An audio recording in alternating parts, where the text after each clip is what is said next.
দর্শক চলুন আজ আমরা চোর পুলিশ খেলা দেখি, ঠিক আছে? তো চোর পুলিশ খেলা, তো এই যে সামনে একটা ট্রাক আসতেছে, ট্রাককে থামানো হচ্ছে, ট্রাকের সামনে দিয়ে যে বাইককে ধরার চেষ্টা, হ্যাঁ কিন্তু ধরতে পারলেন না।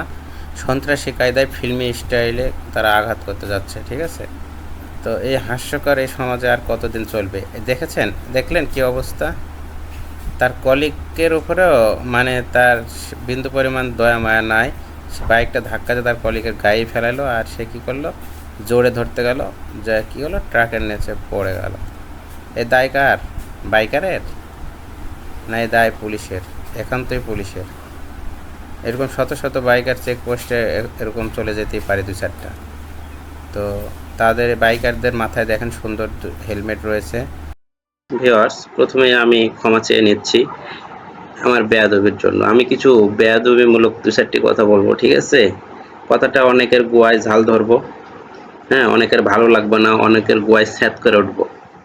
ঘটনা হচ্ছে, এই ভিডিওটা তো আপনারা দেখেছেন যে সামনে একটা ট্রাক আসতেছে আর ওই পাশ দিয়ে মোটরসাইকেল চলে যাচ্ছে। তো ওই মোটরসাইকেলটা তাকে আটকাতে হবে, ওই পুলিশের মানে মোটরসাইকেলটাকে আটকাতেই হবে, না আটকালে হবে না। কেন ভাই, মোটরসাইকেলটা কি চুরি করে নিয়ে আসছে? সে কি মোটরসাইকেল চুরি করে নিয়ে আসছে? হয়তোবা তার কাছে কাগজ নাই, তাই হয়তো এড়িয়ে যেতে চাচ্ছে। আবার এ পাশে দেখেন যে পুলিশ যে পা হারালো, ট্রাকের নিচে পড়ে যে পা হারালো, তে কি বলবো, মানে অকথ্য ভাষায় গালি দিতে ইচ্ছে করতেছিল কিন্তু পারলাম না, অকথ্য ভাষায় গালি দিতেছি না। যাই হোক, তো সুধীর ভাই বলতেছি, তো সেই সুধীর ভাই কি করলো, মোটরসাইকেল নিয়ে যে দুজন আসছে তাদের দুজনের মাথায় হেলমেট আছে, আছে না? তো দুজনে হেলমেট নিয়ে প্রবেশ করতেছে। তো পুলিশ কি করলো, বদমাইশি করে শয়তান কি করলো, ধাক্কা দিল। ধাক্কা দিয়ে দুটো প্রাণ ট্রাকের নিচে ফেলাইলো। পরিশেষে কি হলো, আরেক পুলিশ কিন্তু বাঁচানোর জন্য যায় নাই, ব্যাট দিয়ে ধরার জন্য গেছে। বুঝতে পারছেন? ব্যাট দিয়ে ধরবে, যেভাবে হোক ধরতেই হবে। কেন ভাই, ওই মোটরসাইকেলে দুইজনই যাত্রী রয়েছে, তাদের অন্যায় কি? দুজন যাত্রী রয়েছে, দুটো হেলমেট রয়েছে, হয়তোবা কাগজপাতি তার সঙ্গে নেই। কাগজপাতির কথা বলতেছেন?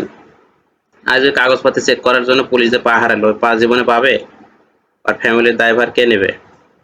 হ্যাঁ, পুলিশের অনেক টাকা পয়সা আছে, তো কারণ পুলিশেরা তো ঘুষ খাইয়ে খেয়ে মনে করেন যে দেশটারে তো পোঙ্গা বানাইছে না, বানাইয়া তো মনে করেন অর্থ সম্পদ গাড়ি বাড়ি করে তো অভাব নাই।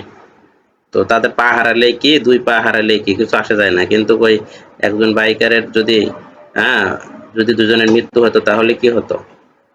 2020 সালে 2020 সালে ড্রাইভিং পরীক্ষা দিয়েছি, বাতিল হয়ে গেছিল। 24 সালে সেটা ফিঙ্গার এসেছে, মানে আমরা তো আশাই ছেড়ে দিয়েছিলাম যে আমাদের ড্রাইভিং দেবে। 24 সালে ফিঙ্গার হয়েছে, আজ 25 সালে জুন মাস শেষ হয়ে যাচ্ছে। আমাদের ড্রাইভিং কার্ড কোথায়? কোথায় আমাদের ড্রাইভিং কার্ড? এর জন্য দায়ী কে? বাইকার দায়ী? লাখ লাখ টাকা দিয়ে বাইক কিনেছে, আর এই 2 টাকা দিয়ে ড্রাইভিং লাইসেন্স করতে পারবে না? 20 সালে আজ 25 সাল, 5 বছরও ড্রাইভিং কার্ড পাই নাই। আমি একাই? লক্ষ লক্ষ লক্ষ লক্ষ লোক রয়েছে।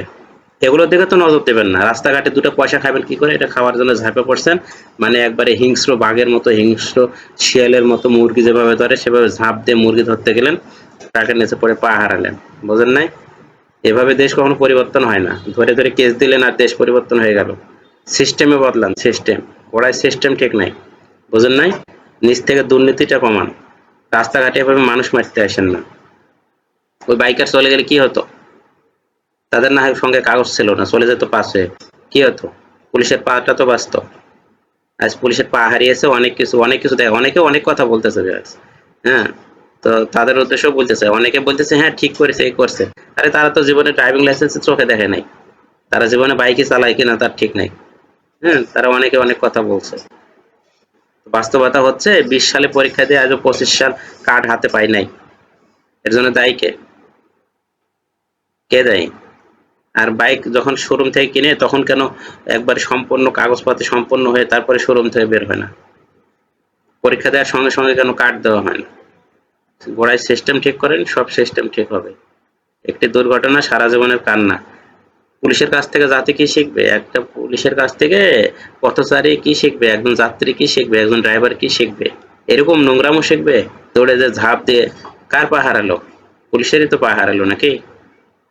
না হয় সে পালিয়ে যেত, ওরকম পালিয়ে যায় না।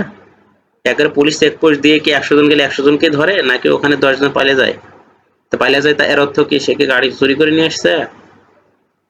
মোটেও না।